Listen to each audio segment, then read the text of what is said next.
শাওনদের মতো লোকেরা এত বিশ্রী ভাষায় গালি দিয়েছে যা আমার মুখ থেকে রিপিট করা সম্ভব নয়।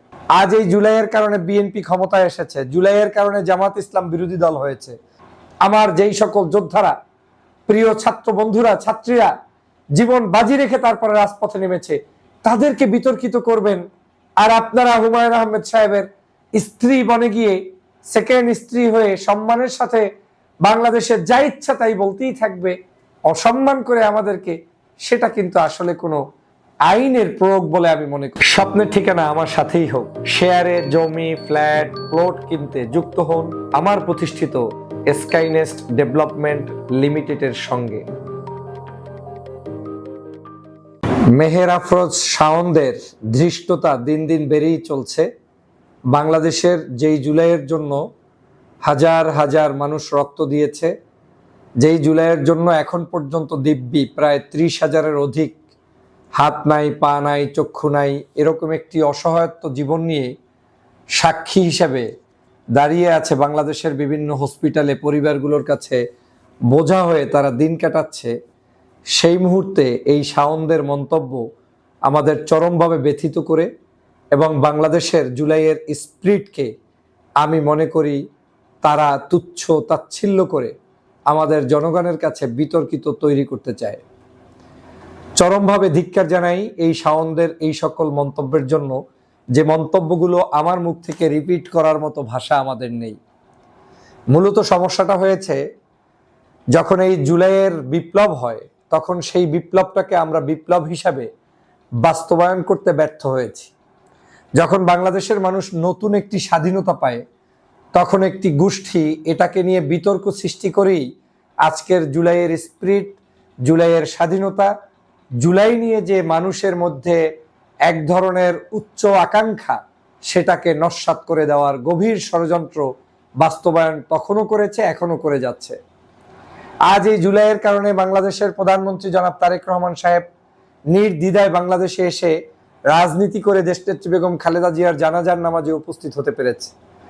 কিন্তু আমার কাছে কেন জানি মনে হচ্ছে জুলাইটা এখন সবার কাছে পরিকল্পিতভাবে একটি তুচ্ছ তাচ্ছিল্য জায়গায় পরিগণিত করার জন্য কিছু কিছু ষড়যন্ত্রবাদীরা উঠে পড়ে লেগেছে এবং তাদের ব্যাপারে আমরা এখন পর্যন্ত রাষ্ট্রের পক্ষ থেকে সঠিক ভূমিকা পালন করতে না পারার কারণে তাদের দিন দিন অতিমাত্রায় তাদের সাহসিকতা বৃদ্ধি পাচ্ছে।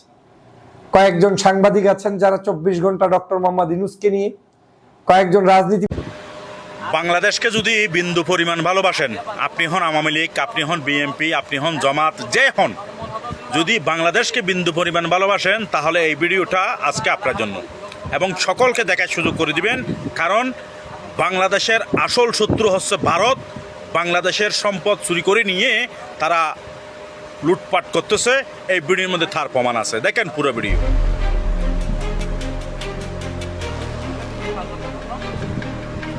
দীর্ঘদিন ধরে আপনার এবং আমাদের সবার অজান্তে বঙ্গোপসাগরের নীল জলের হাজার হাজার ফুট গভীরে এক অবিশ্বাস্য আন্তর্জাতিক ডাকাতি চলছে। এক ফোঁটা রক্তপাত না করে, কোনো কামানের গোলা না ছুঁড়ে সম্পূর্ণ নীরব উপায়ে বাংলাদেশ থেকে লুট হয়ে যাচ্ছে ট্রিলিয়ন ট্রিলিয়ন টাকার জাতীয় সম্পদ। আর এই ভয়ঙ্কর বৈজ্ঞানিক চুরির গোপন নকশা এত বছর পর ফাঁস করে দিয়েছে এশিয়ার পরাশক্তি চীন। 17 বছর ধরে শেখ হাসিনা সরকারের প্রকাশ্য এবং গোপন প্রশ্রয়ে যে সম্পদ প্রতিবেশী ভারত নিজের ঘরের দিকে টেনে নিয়ে গেছে, সেই মহাসংকট রুখে দিতে এবার দৃশ্যপট নিয়ে হাজির হয়েছে বেইজিং। দেশের মসনদে এখন বড় ধরনের রাজনৈতিক পরিবর্তন এসেছে। ক্ষমতায় এসেছে কট্টর বাংলাদেশপন্থী এবং জাতীয়তাবাদী তারেক রহমানের সরকার। আর ঠিক এই কারণে দিল্লির রাতের ঘুম যেন উবে গেছে। আজ আমরা উন্মোচন করব বঙ্গোপসাগরের তলদেশের সেই গোপন রাজনৈতিক ও বৈজ্ঞানিক যুদ্ধ, যা দক্ষিণ এশিয়ার ভূরাজনীতিকে চিরতরে বদলে দিতে চলেছে। বিজ্ঞান ও পদার্থবিদ্যার নিয়ম অনুযায়ী তরল বা গ্যাসীয় পদার্থ সবসময় উচ্চচাপ থেকে নিম্নচাপ অঞ্চলের দিকে ধাবিত হয়। এই সূত্রকে কাজে লাগিয়ে ভারত ও বাংলাদেশের সীমান্তের কাছে সমুদ্রের গভীরে বিশেষ কৌশল ব্যবহার করা হয়েছে। ভারত তার সীমানায় যন্ত্র বসিয়ে সোজা নিচে মাটি না খুঁড়ে স্লান ড্রিলিং বা বাঁকা পদ্ধতিতে মাটির নিচ দিয়ে কোনাকুনিভাবে বাংলাদেশের গ্যাস ভাণ্ডারে পাইপ পৌঁছাচ্ছে। সেখান থেকে সজোরে গ্যাস টেনে বের করায় বাংলাদেশের মাটির নিচে শূন্যতার সমস্যার সৃষ্টি হয়। ফলে প্রকৃতির নিয়মেই বাংলাদেশের ভেতরের বাকি গ্যাসও সীমান্ত পার হয়ে ভারতের পাইপের দিকে ছুটে যায়। সহজ কথায়, সম্পদ বাংলাদেশের হলেও চোষক যন্ত্রের মাধ্যমে এর সম্পূর্ণ লাভ নিয়ে নিচ্ছে ভারত। ইতিহাসের পাতা উল্টালে দেখা যায় এই কৌশল একদম নতুন কিছু নয়। 1990 সালে যখন সাদ্দাম হোসেনের ইরাক কুয়েত আক্রমণ হয়েছিল, তখন অন্যতম প্রধান কারণ ছিল এই স্লাড ড্রিলিং। ইরাক অভিযোগ করেছিল কুয়েত আন্তর্জাতিক সীমান্ত লঙ্ঘন করে মাটির নিচ থেকে বাঁকা পাইপ ঢুকিয়ে ইরাকের বিখ্যাত রুমাইলা অয়েল ফিল্ড থেকে তেল চুরি করছে। এই তেল চুরির ঘটনাকে কেন্দ্র করেই বিশ্ব কাঁপানো উপসাগরীয় যুদ্ধ শুরু হয়েছিল। মধ্যপ্রাচ্যে যা নিয়ে যুদ্ধ হয়েছিল, বঙ্গোপসাগরের তলদেশে গত 1.5 দশক ধরে ঠিক একই ঘটনা। এই ধরনের ঘটনা ঘটেছে অত্যন্ত নীরবে, কোনো প্রতিরোধ ছাড়াই। এখন প্রশ্ন আসতেই পারে, যদি এত বড় লুটপাট চোখের সামনে ঘটে থাকে, তবে এত বছর ধরে বাংলাদেশের রাষ্ট্রযন্ত্র কেন অন্ধকার সেজে বসে আছে? এই প্রশ্নের উত্তর খুঁজতে আমাদের ফিরে যেতে হবে বিগত শেখ হাসিনা সরকারের আমলগুলোতে। 2012 সালে আন্তর্জাতিক সমুদ্র আদালতের ঐতিহাসিক রায়ে বাংলাদেশ যখন বিশাল সমুদ্র সীমার অধিকার লাভ করে, তখন সারা দেশের মানুষ আনন্দে রাস্তায় নেমে এসেছিল। ভাবছিল ব্লু ইকোনমি বা নীল অর্থনীতির হাত ধরে বাংলাদেশের ভাগ্য এবার পুরোপুরি বদলে দেবে। কিন্তু পর্দার আড়ালে চিত্রনাট্য লেখা হয়েছিল অন্যভাবে। সমুদ্র জয়ের পরপর গভীর বঙ্গোপসাগরের বেশ কয়েকটি অত্যন্ত সম্ভাবনাময় বা গ্যাসে ভরপুর ব্লকের অনুসন্ধান ও উত্তোলনের দায়িত্ব কোনো আন্তর্জাতিক দরপত্র ছাড়াই তুলে দেওয়া হয় ভারতের 2 রাষ্ট্রীয় প্রতিষ্ঠান ONGC এবং অয়েল ইন্ডিয়া লিমিটেডের হাতে। এরপর কেটে গেছে দীর্ঘ একটা যুগেরও বেশি সময়। বিশ্ববাজারে যখন গ্যাসের জন্য হাহাকার, তখনই ভারতীয় কোম্পানিগুলো বাংলাদেশের ব্লকগুলোতে কোনো বাস্তবমুখী প্রয়োগ ছাড়াই উল্লেখযোগ্যভাবে উৎপাদন শুরু করেনি। তারা বছরের পর বছর ধরে ফাইল আটকে রেখেছে, সময় ক্ষেপণ করেছে এবং পুরো প্রক্রিয়াকে নিষ্ক্রিয় করে রেখে দিয়েছে। ভূরাজনৈতিক বিশ্লেষকদের মতে এটি কোনো সাধারণ অবহেলা বা আমলাতান্ত্রিক জটিলতা ছিল না। এটি ছিল দিল্লির একটি সুদূর প্রসারী কৌশল। ভারতের মূল উদ্দেশ্য হল বাংলাদেশের এই ব্লকগুলোকে পুরোপুরিভাবে অচল করে রাখা, যেন বাংলাদেশ নিজে কোনোভাবেই সেখান থেকে গ্যাস তুলতে না পারে। আর সেই দীর্ঘ নিষ্ক্রিয়তার সুযোগে ভারত নিজের সীমানায় কৃষ্ণ গোদাবরী 500 কেজি আম পাঠিয়েছেন বাংলাদেশের প্রধানমন্ত্রী জনাব তারেক রহমান পশ্চিমবঙ্গের মুখ্যমন্ত্রী জনাব শুভেন্দু অধিকারী এবং গংদের। যে শুভেন্দু অধিকারী বাংলাদেশকে দখল করার জন্য এক পায়ে দাঁড়িয়ে আছে, সে যখন তখন বলতেছে যে বাংলাদেশ দখল করে নেবে, এটা হিন্দু রাষ্ট্র হবে। আর বাংলাদেশের প্রধানমন্ত্রী কি পেয়েছেন এই 500 কেজি আমের বিনিময়ে? পেয়েছেন 10,000 ভারতীয় মুসলমান নাগরিক পুশব্যাক এবং সীমান্তে কিছু অবৈধ হত্যা, যেগুলো ওনার চোখের সামনে হয়েছে। আমরা যে পরিমাণ বিদ্যুৎ বিল দিয়েছি, এখন তার ডাবল দিচ্ছি। টাকা ভরতেছি, টাকা চলে যাচ্ছে। কিভাবে তারা কেটে নেয়, কেন কেটে নেয়, এটার কোনো কৈফিয়ত নাই। এটা টোটালি একটা ভুতুরে ব্যাপার মনে হচ্ছে। ম্যানুয়ালি আগে যে চুরি করতো, এখন ডিজিটালি এটা করছে। 6,500 টাকার উপরে রিচার্জ। রাজধানীর মোহাম্মদপুরের বাসিন্দা সিজা রহমান গত 5 বছর আছেন একই বাসায়। সাধারণত 1,500 থেকে 2,000 টাকায় সীমিত থাকে মাসের বিদ্যুৎ খরচ, কিন্তু জুনে এক লাফে তা অস্বাভাবিক হারে বেড়েছে কয়েক গুণ। এটা টোটালি একটা ভুতুরে ব্যাপার মনে হচ্ছে, যেটা একেবারে অস্বাভাবিক। এটা কখনোই হয় না। স্বাভাবিকের তুলনায় 3-4 গুণ বেশি অলরেডি আমরা রিচার্জ করে ফেলেছি। জাস্ট 15 দিনে আমরা 6,500 করেছি, আর তার আগে তো যেটা করেছি অলমোস্ট 8-9 হাজার টাকার মতো আমাদের এই 1 মাসে করা হয়ে গেছে। সাবেক সরকারি কর্মকর্তা লতিফ বক্সির অভিজ্ঞতাটা আরও তিক্ত। প্রিপেড মিটার রিচার্জের 3 দিনের মধ্যে নজিরবিহীনভাবে কেটে নেওয়া হয়েছে 7,000 টাকার বেশি। 28 তারিখে আমি 8,000 টাকা রিচার্জ করলাম। 28, 29, আজকে হলো 30। আজকে আমার ব্যালেন্স হলো 961 টাকা। কিভাবে সম্ভব? অ্যাভারেজ আমার প্রতি মাসে প্লাস মাইনাস 5,000 টাকায় হয়ে যায়, কিন্তু আমার এই মাসে যেভাবে হয়েছে এটা মানে অবিশ্বাস্য। কমপ্লেন করলে বলে আমাদের কিছু করার নাই। রাজধানীতে এমন অভিযোগ অগণিত গ্রাহকের। জুন থেকে বিদ্যুতের দাম বাড়ানো হয়েছে বটে, তবে যে হারে টাকা কাটা হচ্ছে তা একেবারে অস্বাভাবিক। বিদ্যুতের ব্যবহার প্রায় একই রকম থাকলেও জুনে এসে বিল গুনতে হচ্ছে আগের তুলনায় 2-3 গুণেরও বেশি। এরকম ভাবে তো কোনো সময় কাটে নাই। টাকা ভরতেছি, টাকা চলে যাচ্ছে। কেন কাটতেছে এটা কোনো সদুত্তর তারা দিতে পারতেছে না। এখন বিদ্যুতের দাম বাড়লে তাই বলে কি একদিনে 300, 400, 500 টাকা করে একটা ঘরের বিদ্যুৎ চার্জ করে? 1,000 টাকা 1 মাসে উপরে যেত, কিন্তু এখন আমার 2,000 টাকা 1 মাস যায় নাই। গত মাসে যে ব্যবহার ছিল আমার এই মাসে সেম ব্যবহারই আছে, কিন্তু আমার গত মাসে ছিল আমার 1,500 টাকা ছিল, এখন আমার হয়ে গেল 4,000 টাকা। তাহলে তো অস্বাভাবিক মনে হবেই। এরকম ভাবে হইলো তো আমরা চলতে পারতেছি না। আমাকে 8 থেকে কারেন্টের বিলই বেশি যেতে আছে। অস্বাভাবিক হারের এই বিদ্যুৎ বিল বিতরণ সংস্থাগুলোর আর্থিক অনিয়মের কৌশল বলে অভিযোগ কারো কারো। গ্রাহকদের প্রতি বিদ্যুৎ বিতরণ কোম্পানিগুলো কতটা দায়বদ্ধ তা নিয়ে প্রশ্ন আছে কম বেশি। অতিরিক্ত বিদ্যুৎ বিল নেওয়া সহ হরহামেশাই গ্রাহক ভোগান্তির যেসব অভিযোগ সামনে আসছে তা নিয়ন্ত্রণে বিতরণ কোম্পানিগুলোকে জবাবদিহিতার আওতায় আনার তাগিদ দিচ্ছেন বিশেষজ্ঞরা। এরা এত বেশি চালাক হয়ে গেছে, ম্যানুয়ালি আগে যে চুরি করতো এখন ডিজিটালি এটা করছে। নোবডি ইজ অ্যাকাউন্টেবল, তাই তো হচ্ছে। কোনো এই ডিজিটাল মিটারের রং প্রোগ্রাম যদি থেকে থাকে অথবা এই ওভার রিডিংয়ের যদি যে জিনিসটা হচ্ছে, এটার জন্য কোনো অফিসার তো চাকরি যায় নাই, কোনো লাইনম্যান তো শোকজ হয় নাই, কারোই তো কিছু হয় নাই। তো না হলে এটা শাস্তিটা কার হবে? স্টেট মিনিস্টার আছে এখানে, একটা ফুল মিনিস্টার আছে।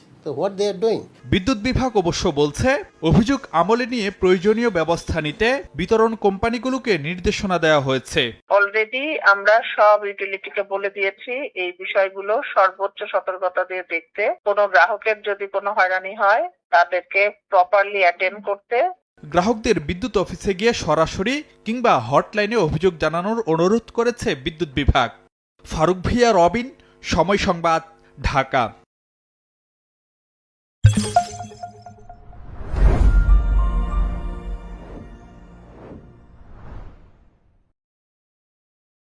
একটা ঐতিহাসিক দিন, জুলাই বিপ্লবের এই সূচনার দিনে, কোটা আন্দোলনকে কেন্দ্র করে যে জুলাই বিপ্লবের সূচনা, সেই সূচনার দিনে আজকে আমরা কথা বলবো জুলাই ফাউন্ডেশন, জুলাই আহতদের জন্য এবং জুলাই শহীদ পরিবারের জন্য যে জুলাই ফাউন্ডেশন, সেই জুলাই ফাউন্ডেশনের অবস্থা কি, আহত এবং শহীদ পরিবারদের অবস্থা কি, এই সম্পর্কে আমরা বিস্তারিত জানবো। আমার সঙ্গে যোগ দিচ্ছেন লেফটেন্যান্ট কর্নেল কামাল আকবর, যিনি জুলাই ফাউন্ডেশনের সিইও হিসেবে দায়িত্ব পালন করছেন। আকবর ভাই, আপনাকে স্বাগত জানাচ্ছি আজকের অনুষ্ঠানে। ভাই, আপনাকে অনেক ধন্যবাদ এবং আপনার মাধ্যমে। তো দর্শক, আমি একটু বলে রাখি, জনাব কামাল আকবর প্রায় দীর্ঘ 32 বছর সেনাবাহিনীতে কর্মরত ছিলেন। তিনি অবসরে যাওয়ার কয়েক মাস পরে ডক্টর ইউনূস সরকার তাকে এই জুলাই যে স্মৃতি ফাউন্ডেশন, সেই ফাউন্ডেশনের প্রধান নির্বাহী কর্মকর্তা হিসেবে নিয়োগ দেন এবং তিনি এখানে কাজ করছেন। তবে প্রথমেই বলে রাখি, জুলাই ফাউন্ডেশনের আসলে ধুকে ধুকে চলছে। জুলাইয়ের যে শহীদ পরিবার বা আহতদের যে চিকিৎসা ভাতা বা যে ব্যয়, সেই ব্যয় আসলে ডক্টর ইউনূস সরকারের পক্ষ থেকে ওইভাবে সাপোর্ট পাওয়া যায়নি এবং এখনো সেই সাপোর্টের ব্যাপারে খুব বেশি কার্যকর কোনো পদক্ষেপ নেওয়া হয়নি। আমি যতটুকু জানি, জনাব কর্নেল আকবর তার প্রভিডেন্ট ফান্ড থেকে, তার পেনশন ফান্ড থেকেও কিছু টাকা সেখানে দিতে হয়েছে আহতদের চিকিৎসার জন্য বা সুবিধার জন্য, তাদের জীবনযাত্রার ব্যয় নির্বাহের জন্য। তো জুলাই ফাউন্ডেশনের অবস্থাটা কি? জুলাই ফাউন্ডেশনে ডক্টর ইউনূস, যারা ধরেন জুলাইয়ের বেনিফিশিয়ারি বলবো, জুলাই বেনিফিশিয়ারি যে সরকারটা, সেই সরকারের কাছ থেকে জুলাই ফাউন্ডেশনের এই গঠনে আপনারা কেমন আর্থিক সাহায্য পেয়েছেন বা জুলাই ফাউন্ডেশনের এখন অবস্থা কি, কিভাবে চলছে জুলাই ফাউন্ডেশন, একটু জানতে চাই আপনার কাছে। জি কনক ভাই, আপনাকে ধন্যবাদ। জুলাই ফাউন্ডেশনের যেটা প্রতিষ্ঠা লগ্ন থেকে অগাস্টের 10 তারিখে 2024 সালে, একেবারেই গণঅভ্যুত্থানের পরপরই 8 তারিখে সরকার গঠন হলো, তার 2 দিন পর। এবং সেই সময় চিত্রটা ছিল ভিন্ন। একেবারেই গুরুতর আহত বা মৃত্যু সজ্জায় আছেন এরকম আহতরা, প্লাস শহীদ তো আছেনই। তো তাদেরকে জরুরি সহায়তার জন্য এরকম একটা সিচুয়েশনে একটা ওয়ান স্টপ সার্ভিস মডেলে এই জুলাই শহীদ স্মৃতি ফাউন্ডেশনটা তৈরি করা হয়েছিল এবং সেটা গঠনতন্ত্র তৈরি করা হয়েছে এবং সেটা আমাদের যে সমাজসেবা অধিদপ্তর এবং এনজিও ব্যুরো যেটা আছে সেগুলো রেজিস্ট্রেশন করা একটা এনজিও এটা। কিন্তু পিকুলারিটিস হচ্ছে যে তখনকার ইন্টারিম সরকার প্রধান ছিলেন সেটা প্রতিষ্ঠাতা সভাপতি এবং সেই সময়ের 5 জন আমাদের উপদেষ্টা এই গভর্নিং বডিতে মেম্বার হিসেবে ছিলেন। তো তখন জরুরি অবস্থা মিট করার জন্য 100 কোটি টাকা ত্রাণ তহবিল থেকে ডক্টর মোহাম্মদ ইউনূস স্যার তখন এটা দিয়েছিলেন, যেখানে প্রয়োজন ছিল 365 কোটি টাকা। এবং এটা নির্ধারণ করা হয়েছিল যে টোটাল শহীদের সংখ্যার সাথে 5 লক্ষ টাকা করে গুণ করে, দ্যাট মিনস তখন 834 জন শহীদ হিসাব করেছিল, প্রথমে 852 জন হিসাব করেছিল, তার আর আহত ছিল প্রায় 14,000-এর উপরে। এবং আহতদের ক্যাটাগরাইজেশন ছিল এরকম, যারা খুবই গুরুতর আহত, অঙ্গহানি হয়েছে, তারা ক্যাটাগরি এ, যারা কিছুটা অঙ্গহানি বি, আর যারা একটু মানে আহত কম আহত তারা হচ্ছে সি। এইভাবে করে গুণ দিয়ে A category 4 lakh, B category 3 lakh, C category 2 lakh, এইভাবে করে গুণ করে 365 টাকার একটা আর্থিক অনুদান জরুরিভাবে তাদের সংসার যাতে চলতে পারে, ওইটা দরকার ছিল, কিন্তু দেওয়া হয়েছিল 100 কোটি টাকা। সেটা দিয়ে এটার যাত্রা শুরু। তো যেটা হয় যে শুরুর দিকে এটার চাহিদা থাকে সবচেয়ে বেশি, কারণ রোগীরাও তখন সবচেয়ে বেশি গুরুতর, সংসারও তখন সবচেয়ে বেশি সংকীর্ণ, খারাপ অবস্থায় থাকে, সংকটাপন্ন অবস্থায় থাকে। সেই জন্য এই কিন্তু 1/3 কম, প্রয়োজনের 1/3 কম এই টাকাটা যেটা অনুদান দিয়ে দেওয়া হয়েছিল। তো সেটা দিয়ে আমরা এখন পর্যন্ত 831 জন শহীদ পরিবারকে 5 লক্ষ টাকা করে অনুদান দেওয়া হয়েছে তাদের ব্যাংক অ্যাকাউন্টে বা পে অর্ডারের মাধ্যমে। আর 6000-এর উপরে 6300-র মতো আহতকে আপনার আর্থিক সহায়তা দেওয়া হয়েছিল এটা দিয়ে। এটা তো ছিল মাদার অ্যাকাউন্ট, মানে যেখান থেকে আর্থিক অনুদান দেওয়ার কথা 120 টাকা। আরেকটা অ্যাকাউন্ট ছিল জুলাই শহীদ ফাউন্ডেশন যখন ইয়ে করা হয়, আমাদের স্থানীয় সরকার মন্ত্রণালয় থেকে বার্ষিক আবর্তক ব্যয় বাবদ অর্থাৎ বেতন ভাতা বা অন্যান্য যে সকল জরুরি মানবিক সহায়তা এগুলোর জন্য 3 কোটি টাকা দেওয়া হয়েছিল বার্ষিক। সেই 3 কোটি টাকা 24-25 অর্থ বছর, 25-26 অর্থ বছর, কারণ 25-26 অর্থ বছর দেওয়া হয়নি আর, এবং এই যে 26-27 অর্থ বছর যেটা শুরু হচ্ছে, আজব কি এই 2 অর্থ বছর প্লাস 1 অর্থ বছরের অর্থ দিয়ে চলতে গিয়ে আবর্তক ব্যয়টা শেষ হয়ে গিয়েছে আজ থেকে 4 মাস আগে। অর্থাৎ কর্মচারী কর্মকর্তারা বেতন পাচ্ছে। মানে ইউনূস সাহেবও মানে ধরেন যে বরাদ্দ দিয়েছেন একবারই বরাদ্দ দিয়েছেন, কিন্তু যে 365 কোটি টাকা দেওয়ার কথা যে হিসেব, সেখান থেকে আপনারা পেয়েছেন 100 কোটি টাকা। 100 কোটি টাকা, জি জি। ওটা তো সরকারি, মানে আমি বলবো যে পাবলিক মানি থেকে। এছাড়াও আমাদের বাংলাদেশের জনগণ, আপনি জানেন যে এত কোটি কোটি জনগণ এটার সাথে আছেন, তো এই মানুষগুলো একটু একটু করে দিয়েছেন, দিয়ে 100-র সাথে আরো 24 কোটি টাকা বিভিন্ন জায়গা থেকে এসছে। এর মধ্যে বাংলাদেশ ব্যাংকেরও 5 কোটি টাকা আছে। তো এই সবকিছু মিলে 124 কোটি টাকা পেয়েছিলাম আমরা মাদার অ্যাকাউন্টে, যেটা থেকে আর্থিক অনুদান দেওয়া যাবে, আর কিছু করা যাবে না। তো সেখান থেকে আজ অব্দি আমরা 120 কোটি প্লাস খরচ করেছি। এখন আমাদের কাছে 3,85 লক্ষ টাকা আছে ওই অ্যাকাউন্টে। বুঝছি। এখন কর্নেল আকবর, ধরেন মানে একজন সেনা কর্মকর্তা হিসেবে আপনি তো জানেন যে এটা হচ্ছে একটা ফ্যাসিস্ট রেজিমের বিরুদ্ধে ছাত্র জনতার যেই রুখে দাঁড়ানো, ইটস ওয়ার, তাই না? একটা মানে যুদ্ধাবস্থা, মানুষ মারা গেছে, এবং এই ছাত্র জনতা যদি সেই সময়ে এতটুকু ঝুঁকি না নিত, আমরা কিন্তু ফ্যাসিজম থেকে বেরোতে পারতাম না। আমরা যেভাবে 17 বছর 15 বছর জেগে বসেছে, সেখান থেকে আমরা বেরোতে পারতাম না। তো তাদের প্রতি কি আপনি মনে করেন যে ডক্টর ইউনূসের সরকার থেকে শুরু করে বর্তমান সময়ে যারা আছে তাদের প্রতি সেই ন্যায় বিচার হচ্ছে, তাদেরকে আমরা সেই সম্মানটুকু দিতে পারছি? এক কথায় না, আমি এখন একটু ভেঙে বলবো। জি, সম্মানের কথাটা যেহেতু এনেছেন, সম্মান একটা বড় ব্যাপার, এটা শুধুমাত্র টাকা পয়সা দিয়ে হয় না, সম্মান কথার মধ্যে দিয়েও আসে। আমাদের যে আহত ভাই বোনেরা হাসপাতালে চিকিৎসা নিতে গিয়েছেন, তাদের যে স্বাস্থ্য কার্ড, মানে সরকার নীতি করেছেন যে তারা বিনা পয়সায় চিকিৎসা পাবেন, ফার্স্ট ট্র্যাকে চিকিৎসা পাবেন, অর্থাৎ তাদের জন্য আলাদা লাইন, তারা সবার আগে যেতে পারবেন। কিন্তু বাস্তব চিত্রটা সেটা ছিল না। ওনারা হাসপাতালে চিকিৎসার জন্য যাওয়ার পরে একটা অপারেশন করবেন, পরশুদিন অপারেশন হবে, আজকে তাকে এমআরআই করতে হবে। হাসপাতালের এমআরআই মেশিন, একটাই এমআরআই মেশিন, সেটা নষ্ট। আমি কোনো হাসপাতালকে স্পেসিফিক্যালি বলতে চাই না, এই কথাগুলো আমরা স্বাস্থ্য মন্ত্রণালয়কে বিভিন্ন সময়ে মিটিং করে তাদেরকে বলেছি, ওরা রেজলিউশনও বের করেছেন। ওনারা হাসপাতালের অ্যাম্বুলেন্স কিন্তু আহত ব্যবহার করতে পারছে না, তিনি পা তো পাকা করতে পারেন না, সোজা পা নিয়ে উনি বাসে উঠবেন কিভাবে, উনি নীলফামারী যাবেন কিভাবে, ওরা অ্যাম্বুলেন্স সার্ভিস। তারপরে আরো যে ঔষধ নাই হাসপাতালে, সাপ্লাই নেই, অনেক হাসপাতাল থেকে যে বাজেট শেষ। তো আমার এটা তো আছেই, আর ব্যবহারের যে জায়গাটা সেটা হচ্ছে যে আহতকে তো একটা সম্মান দিতে হবে, কিন্তু তাকে যদি বলা হয় আর কত, এটা অসম্মানের জায়গা। আর কত মানে আমরা তো অনুদান দিই, তাকে তো আমরা ভিক্ষা দিচ্ছি না, সে আমাদের নতুন বাংলাদেশ দিয়েছে তার জীবনের ঝুঁকি নিয়ে, আর তাকে আমি বলবো যে আর কত, এটা হতে পারে না। এবং এমনও হচ্ছে যে একজন আহতকে, এই ক্যাটাগরির আহতকে কিন্তু 20,000 টাকা করে মাসে ভাতা দেওয়া হয়। এখন অনেকেই বলেন যে ও মাই গড, ও তো 20,000 করে টাকা পাচ্ছে মাসে। আমি আপনাকে 43 জন আমাদের যারা দৃষ্টিশক্তি হারানো ভাই আছে তাদের কয়েকজনের কথাই বলি।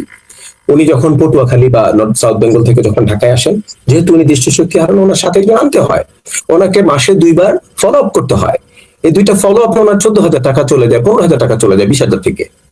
উনি ছিল একমাত্র উপার্জনক্ষম। তো আমরা এইভাবে ভাবলে হবে না। সম্মানের জায়গা তাদেরকে পুনর্বাসনের জন্য বিভিন্ন ধরেন বিজিএমইএ, বিকেএমইএ, সেখানেও কিন্তু আমাদেরকে বলেছিল যে আপনারা শহীদ পরিবার বা এনাদের সিবি পাঠান, আমরা চাকরি দিব।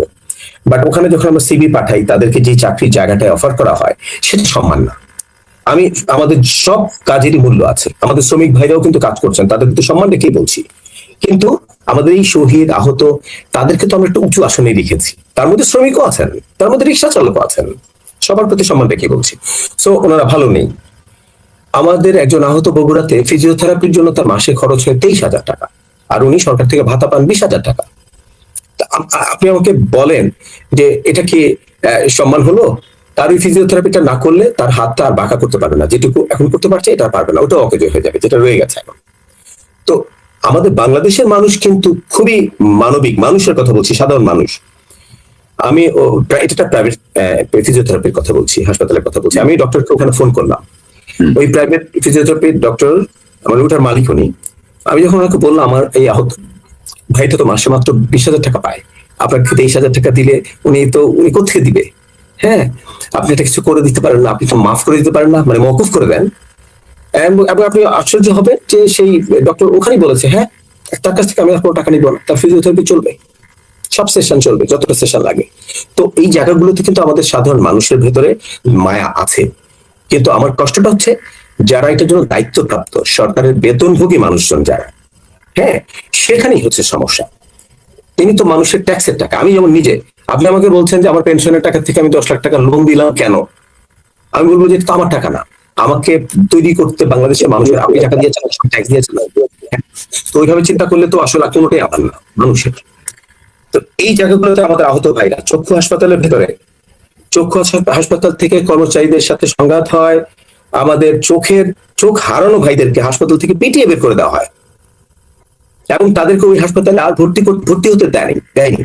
যে ফেরত এসে যাবার হবে না, হয়নি। সেই সময় ব্যক্তিগতভাবে আমি আমার জীবনে ঝুঁকি নিয়ে হলেও আমি ওখানে ইনভলভ হয়ে, যেন অনেকেই মনে করেন যে গণ অভ্যুত্থান অধিদপ্তরটা একটা আছে মুক্তিযুদ্ধ মন্ত্রণালয়ের ভিতরে, সো সেই অধিদপ্তরই তো কাজ করতে পারে, জুলাই ফাউন্ডেশনের দরকার কি? অনেকেই প্রশ্ন করেন। এটা প্রথমে ছিল গণ অভ্যুত্থান সেল, মানে আমরা যেখানে আমাদের অফিসটার নিচে একটা সেল। তারা কি করতেন, অনেক হাসপাতালে ঔষধপত্র সবসময় রেডি থাকে না, এক্সরে করাইতে পারে না, তো বাইরে থেকে করে তারপরে তারা বিল জমা দিতেন, রিইম্বার্স হতো।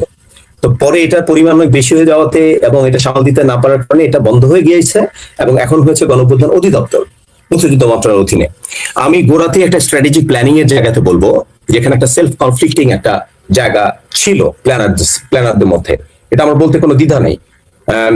আপনি দেখেন, কোটা আন্দোলন থেকে শুরু হয়েছিল জিনিসটা, কোটা বিরোধী আন্দোলন যেটাকে বলে, and that's related to মুক্তিযুদ্ধ মন্ত্রণালয় বা মুক্তিযোদ্ধার, আমরা মুক্তিযোদ্ধাদেরকে সম্মানও করি, তাদের বংশধররাও ঠিক আছে, অ্যাবসলিউটলি সম্মান করি, কিন্তু সেটার বিরুদ্ধে যে ওনারা অনেক বেশি দেওয়া হচ্ছে কোটাটা, আমরা চাকরি পাচ্ছি না, এই যারা করেছেন তারাই পরে বৈষম্য বিরোধিতা গেলেন, তারাই পরে জুলাই যোদ্ধা।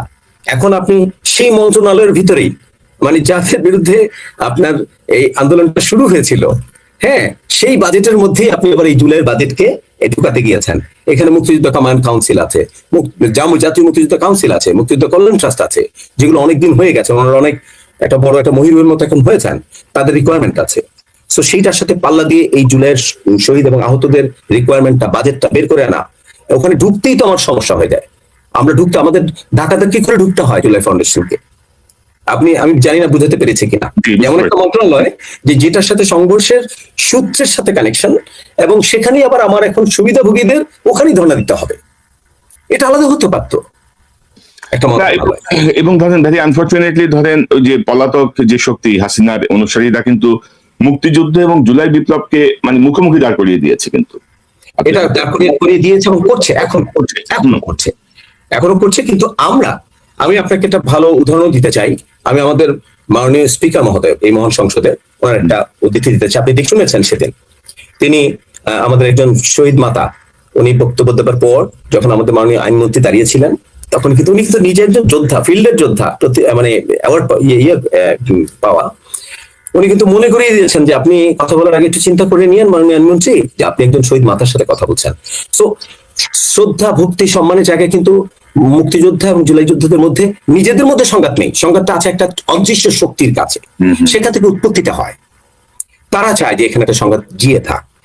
আমি বাংলাদেশ চলচ্চিত্র ট্রেনিং ইনস্টিটিউটে একজন মুক্তিযোদ্ধা সম্পাদক উপস্থিত ছিলেন, আমাদের সিনিয়র একজন মুক্তিযোদ্ধা সম্পাদক, হ্যাঁ, কিন্তু সেখানে ট্রেনিং ছিল সব জুলাই যোদ্ধা।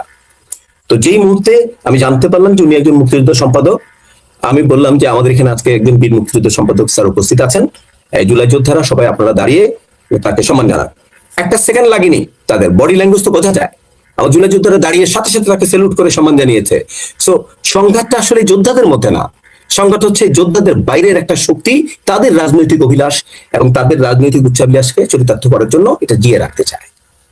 তো এখন ধরেন একটি বিষয়, ধরেন আমরা যতটুকু বুঝি, এটা তো আপনার কাছে নিশ্চয় স্পষ্ট, দেশের মানুষের কাছে স্পষ্ট, যে ধরেন শেখ হাসিনার তার এই দুঃশাসনের 17 বছরে যে ভয় ঢুকিয়েছিল মানুষের মধ্যে, গুম খুন মামলা গ্রেপ্তার হয়রানির মাধ্যমে, জুলাই বিপ্লবের এই যোদ্ধারা সেই ভয়টা কিন্তু একেবারে উড়িয়ে দিয়েছে, সেই ভয়টা কিন্তু কাটিয়ে দিয়েছে। সো আমরা এখন দেখি তরুণদের বা সাধারণ মানুষের যে কথা আমরা শুনি বিভিন্ন গণমাধ্যমে, তাদের যে সাহসিকতা, সেই সাহসিকতা কিন্তু আবার ফিরে এসেছে। তো এটি কিন্তু ধরেন ভবিষ্যতের যারা সরকারে আছেন বা বিভিন্ন দায়িত্বে আছেন, তারা কিন্তু মনে করলেই হবে না যে আমি হাসিনার মতো হয়ে যাব, আমি সবকিছু শক্তি দিয়ে দমন করে আমি আমার রাজত্ব টিকিয়ে রাখবো। তো আমার অনুষ্ঠানের শেষ দিকে কর্নেল আকবর, আমি জানতে চাচ্ছি যে জুলাই যোদ্ধাদের, আহতদের, নিহতদের পরিবারদের সম্মানজনক জীবনযাপন এবং তাদের নিরাপত্তা নিশ্চিত করার জন্য বর্তমান তারেক রহমান সরকার নেতৃত্বে কি করা যেতে পারে, বা সে ব্যাপারে আপনাদের কোনো সাজেশনস আছে কিনা, বা জুলাই ফাউন্ডেশনকে আপনারা মানে আর কি করতে পারে? ধরেন সরকার যদি ব্যর্থ হয়, আমার তো মনে হয় যে বাংলাদেশ এবং দেশের বাইরের লক্ষ লক্ষ মানুষ আছে এদের পাশে দাঁড়ানোর জন্য। মানে আপনি এদেরকে যত ইগনোর করেন, মানে পৃথিবীতে আমরা ধরেন আমি আমেরিকায় থাকি বা পৃথিবীর বিভিন্ন দেশে যারা থাকেন বা বাংলাদেশের, আমি তো বলবো শতকরা এখনো 70% মানুষ বিশ্বাস করে যে এই ছাত্র জনতা যদি মাঠে না নামতো, মানে কোনো গণ অভ্যুত্থান সফল হয় না সাধারণ মানুষের অংশগ্রহণ ছাড়া। এই ছাত্র জনতা যদি মাঠে না নামতো, হাসিনাকে আপনি 41-এর আগে সরাইতে পারতেন না। তো এখন কি করা যেতে পারে? আমরা দেখতে কনস্ট্রাকটিভ একটা পজিটিভ দিকে যাই, কারণ প্রধানমন্ত্রী অনেক বেশি পজিটিভ, তিনি কদিন আগেও ব্যাপারে খুব পজিটিভ বক্তব্য রেখেছেন। তো আমি আপনার কাছ থেকে জানতে চাই। জি আচ্ছা, জি আমি আপনাকে এটা দিয়ে বলছি, আমি আসলে কোন ধরনের যে প্রশংসা করার বা করে করা সেটার জন্য না, আমি রিয়েল চিত্রটাই বলছি। আমরা যখন অফিসিয়ালি সরকারের বিভিন্ন ইয়ের মাধ্যমে এবং মাননীয় প্রধানমন্ত্রী বরাবরও আমরা আমাদের রিকোয়ারমেন্ট গুলো, ওনাদের দুর্দশা গুলো আমরা তুলে ধরেছি, চিঠি আকারে পাঠিয়েছি। এবং মজার ঘটনা হচ্ছে যে আমি খবর পেলাম যে উনি রুট লেভেলে আমাদের মাননীয় প্রধানমন্ত্রী বিভিন্ন আহতদের সাথে কথা বলেও জানার চেষ্টা করছেন। ওনাকে যারা তথ্য দিচ্ছেন পুরাটাই উনি যে বিশ্বাস করছেন সেটা না, উনি নিজেই আবার খোঁজ নিচ্ছেন তাদের সাথে, এবং এই নিয়ে রাত দিন কাজ চলছে তাদেরকে কিভাবে সুন্দরভাবে পুনর্বাসন করা যায়। আমি আপনাকে আরো বলছি যে মাননীয় প্রধানমন্ত্রী যে প্রেস সচিব, প্রেস সেক্রেটারি, প্রেস উইং যারা আছে, উইং এ যারা আছেন, তাদের অনেকের সাথে গত 2 দিনে আমার 3বার কথা হয়েছে। ওনারা এটা নিয়ে কাজ করছেন। আগামী 11 তারিখে আমাদের একটা ডিজিটাল উন্মোচন অনুষ্ঠান আছে, এটা কিন্তু জুলাই শহীদ স্মৃতি ফাউন্ডেশনের। সরকার কিন্তু ইগনোর করেননি, সাপোর্ট করে এগিয়ে এসেছেন, বলছেন যে ওকে এখানে কি লাগবে, কি করতে হবে, কি বক্তব্য দিতে হবে, কি দিতে হবে, আমরা